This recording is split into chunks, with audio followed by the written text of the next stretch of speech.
Ekiterane ky'Eminyeto ky'Enkindira akashize haro Right Reverend Nathan Amoto Lusengo kurugom diocese ya Kigali niwe yanje kuhumuriza Eminyeto bongere kumanya akarungi akari mukunda ihanga ryabo ubuturukwerera ihanga Uganda kwitera akaruru ko wa president n'abandi bebembezi. My encouragement is that you elect the candidate you want, that you really feel will do your best. Now you don't have to hate your friend because I have a different opinion. It's really time that we respected different people's opinion.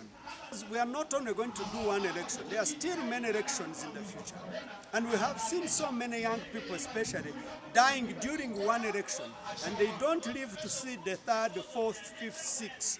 Associate Professor Fred Mwesegwa omurebuzi wa Ankole nawe yagamba akarungi akari omukundana. Unity and harmony.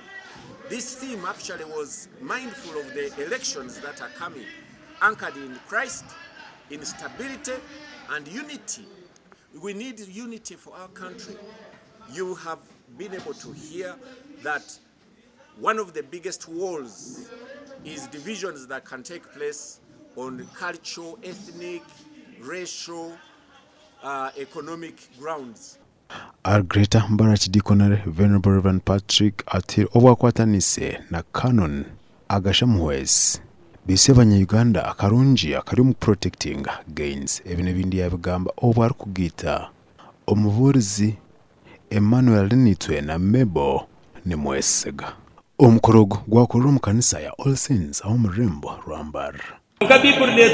From now, from today, okukansira aburabe barabahe mwebeke ngumaguma muri yo mutombwe hari abantu abashijana n'abakazi abaryana abushize nakorebye omukazi nakorebye polisi umushogo okwakira abazeye bamebo umwami n'umucara bagirana na family mwemerere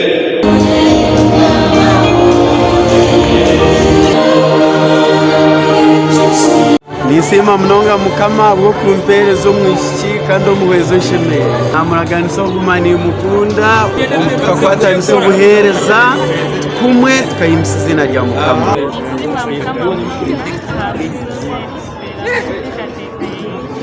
Twazo muri suite ya Mitoma Omuneneserezo South Abakajora Foundation bagumza mu kurunda karuru ka Arthur Kajora na President Yoweri Museveni.